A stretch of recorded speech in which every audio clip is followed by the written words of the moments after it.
Salutations all, and welcome back for another kitchen adventure. If you haven't already, go ahead and smash that like button. Probably go ahead and subscribe. I mean, it's trendy. Everybody else is doing it. Peer pressure. So as you can tell, we're getting ready for the big game. I mean, well, technically we're not. Alright, even more so, I'm not getting ready for the big game. I'm getting ready to watch other people do the big game that I don't even watch during the season because they're not my team. But that's neither here nor there.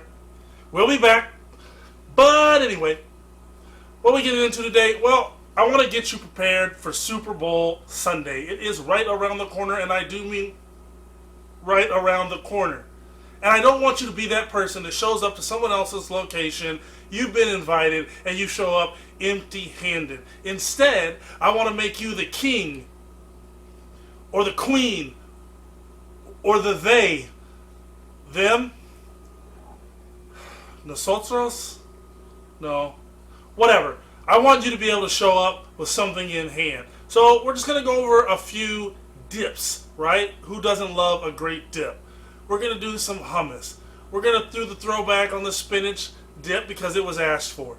I've got some guacamole. Alright, you know what I mean. And I'm going to throw in a little bit of a bonus. It's not going to be in the description. I will explain why later on. But we're going to make a little bit of salsa. We're going to make a red and a green as well. And then we'll talk about some variations. So, today, let's get into this adventure. But before all that, let's talk about this. You see, I come from a time when a great man tried to make the world aware of what everyone really wanted. But there were some that lived in denial and said that this was the high fashion and this was the desired look. But deep inside, we knew they were lying to themselves and to the rest of us. You see, let me explain. This is Sarah Baartman, or to most people, she was known as Sarah Baartman, or while she was traveling in the freak show, she was known as the Hottentot Venus. Now, she was born in 1789 in South Africa. The Hottentot term comes from the first Europeans. They decided to give that name to the indigenous people that lived there.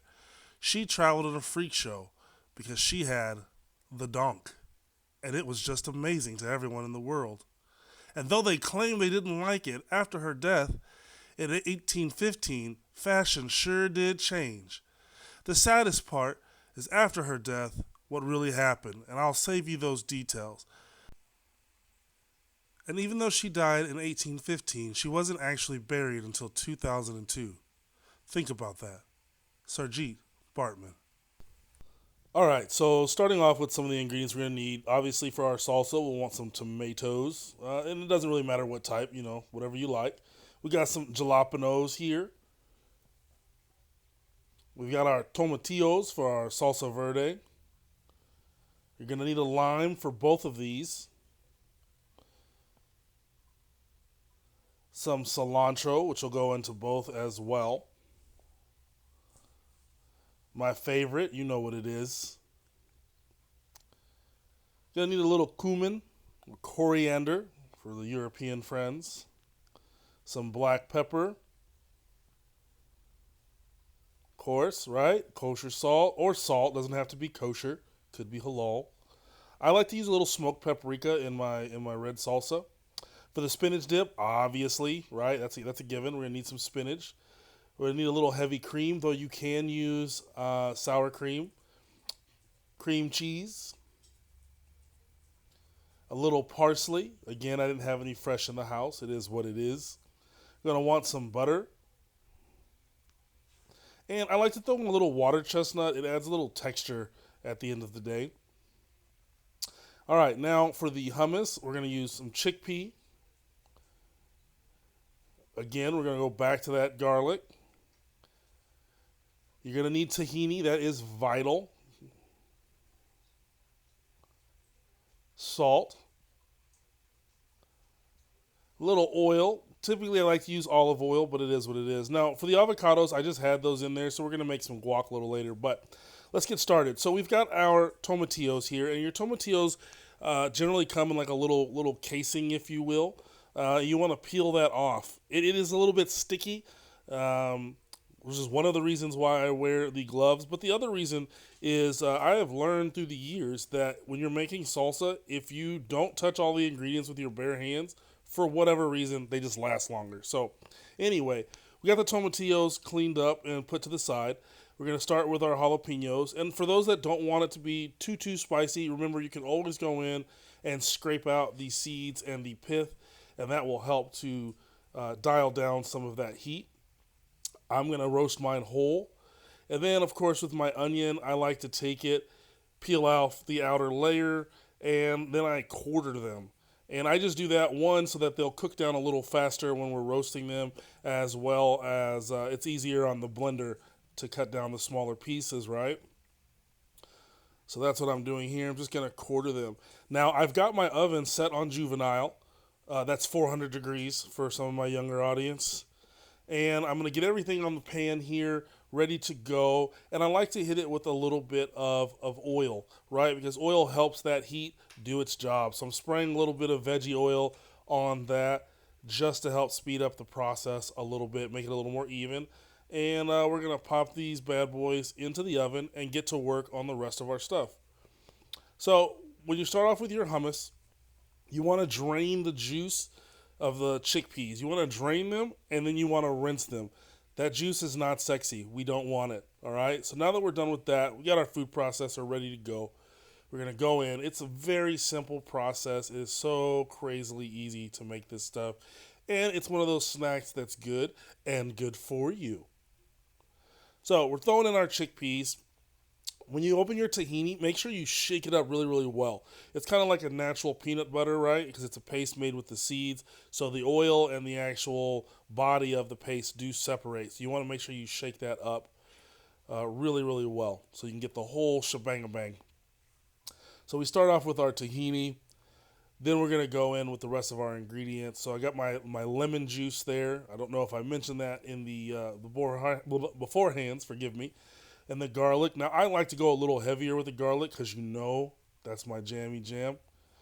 A little bit of salt. I do not add pepper to my hummus. I really don't know anybody that does, but feel free, if it suits you. And once you got your stuff in there, you're going to start that blending process. Now, I start my processor first, and then I begin to add my oil. So I just add a little bit of oil at a time until I get the consistency that I'm looking for. And I like my hummus to be nice and smooth. See? Smooth. Anyway, all right. So we're going to get started with the spinach dip, right? Now remember that our salsa vegetables are still in the oven during this whole process. They're still in the oven doing their thing. So for my spinach dip, we're going to small dice a little bit of onion. And I only used half of this particular onion for the amount of spinach dip that I'm trying to make. And then we're going to do a rough chop on the water chestnut. And again, the water chestnut is just an additional thing. It doesn't necessarily add flavor, but I like to have a little bit of crunch, a little bit of something when I'm eating my spinach dip. That's just a personal preference, so you can leave it out if you like. And again, we're just going to give it a real rough chop, right? And we'll put that off to the side.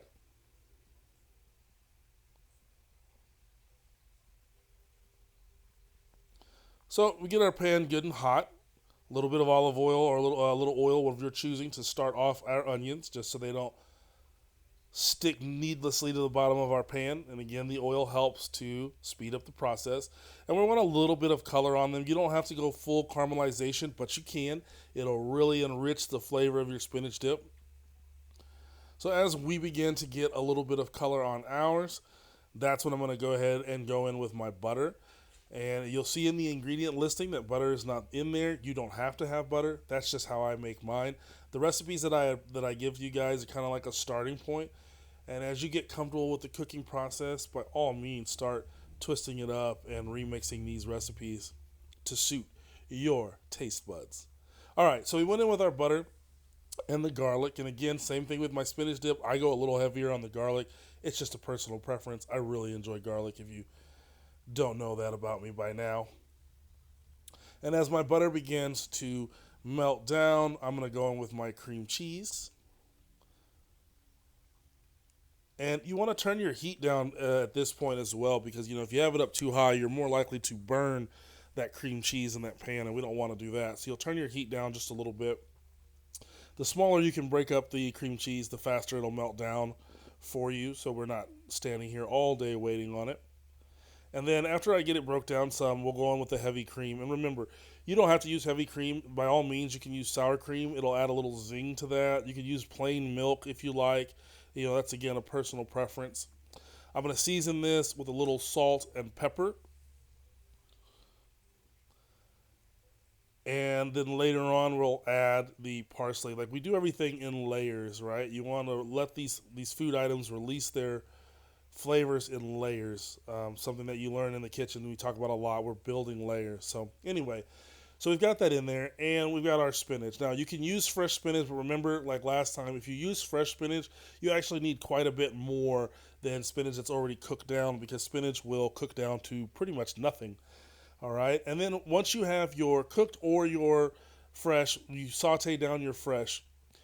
I like to take it out and try to squeeze out as much of the liquid as possible. So you can see I've still got some in the bowl, because obviously with the water being added, it will thin out your dip, and you'll have to do a lot more to it to get it to tighten back up, and we don't want to do all that. So at this point, we're just going to heat it through, and I want to try to break up all those chunks of the cream cheese to get it to smooth out. Once you have it where you want it and you've got that really well incorporated, that's when I'm going to add my water chestnut, because I don't really want to cook them, right? I don't want them soft. The whole purpose of them is to add a crunch and texture. So I'm adding those. I'm also adding the excuse me, Parmesan cheese. And again, you can be as liberal with it as you like. It's all going to be on personal preference. If you're serving it warm, you could probably go a little bit heavier with the Parmesan cheese. If you're going to serve it cool, I would be careful, because the more cheese you add to it as it cools, it will get really nice and thick, right, and really, really firm. We're going to give it the old college taste. Good to go. So those avocados that I had, again, if you've eaten at any kind of Tex-Mex place of any repute, they typically will offer a table side, so you might have already seen how this goes, but for those that have not, super easy, right? So we're going to cut our avocados and scoop them out. Remember, there is a seed in the middle, so do be careful when you go to cut those in half. And we want to mash them down, depending on what kind of texture you want your guacamole to have. Obviously, that's going to determine how much you're going to mash these bad boys down. When you're choosing your avocados, remember, if it's green, super green, it's not ready to go. You're going to want to set that aside a couple days in advance and let it go. I like mine to be dark on the skin. They should be somewhat soft when you pick them up. Not mushy, but I would say like bruised apple soft, or maybe banana soft. You just want them to be a little soft. Not mushy, but soft. We're going to season that up with our salt and pepper. We've thrown in some tomato, a little diced onion, some garlic, squeeze in that lemon juice. Now, the lemon juice adds both flavor and helps to preserve your avocados. We hit that at the end with a little cilantro and some diced jalapeno. When I say that it preserves, right, we all know if you cut an avocado, you leave it out, it doesn't take long before it starts turning black. The lemon juice will help to slow that process down. Also, when you when you are going to store it, if you put a little plastic on the top of it, that'll also help it from becoming black. But anyway, so in the meantime, while we've done all that, our veggies are done as my supervisor comes in to check my work. But we're going to let this cool a little bit before we start blending it down. And something to think about, when we blend our salsa while it's warm and we season it, I always go a little bit heavier with my salt, my peppers, and my seasonings, because as it cools, the flavors will change. And so if it seems salty while it's warm, I promise you it will dial down as it begins to cool. We'll save you all the science of why that happens. But anywho, so again, very simple process to this. We're going to start off with the tomatillos. I didn't really roast off that many tomatillos. I'm just trying to do a small amount for you guys to see how it goes down. And so I went in with just 2 jalapenos to the amount of tomatillos. Again, your heat preference is going to determine how many you add. So start off small, and then if you give it a taste, you can always add more, but you can't take away. Remember that, right? So we've got our tomatillos in, our jalapeno, our onion, some cilantro, garlic, salt, and pepper and cumin. We're going to squeeze in a little lemon juice as well, but I don't do as much lemon for the tomatillo because I find that tomatillos tend to be a little more on the tart side. They also kind of have a peppery flavor, so they kind of have their own spice to them. So be careful when you're adding your heat elements to it. And then we're going to fire the bad boy up and blend it till it's smooth. Now when I do my red salsas, sometimes I will add a little chili powder, and I often add the smoked paprika if I can't smoke the vegetables. It just adds, again, that nice layer of flavor, a little something different. So, boom. Also, like I said before, because of the salsas, when it cools, the flavor changes. You're going to want to taste it again, right? Once it's completely cooled down, taste it again, because you might find that it's not as spicy as it was before, or if you made it the day before, you want to taste it again because, again, the acid in the tomatoes, it affects everything that's in it, and so you might get it and make it and say, oh my gosh, it's so spicy, and then you put it on the table and everybody's like, this salsa is so bland, there's no heat to it, so taste it twice. Make it nice. So same process with the red tomatoes, except that I added a little bit of the smoked paprika. And we're going to blend this bad boy down. Sorry about all the movement, we were struggling. But I mean, that's pretty much it, right? I'm going to save you guys the plate up.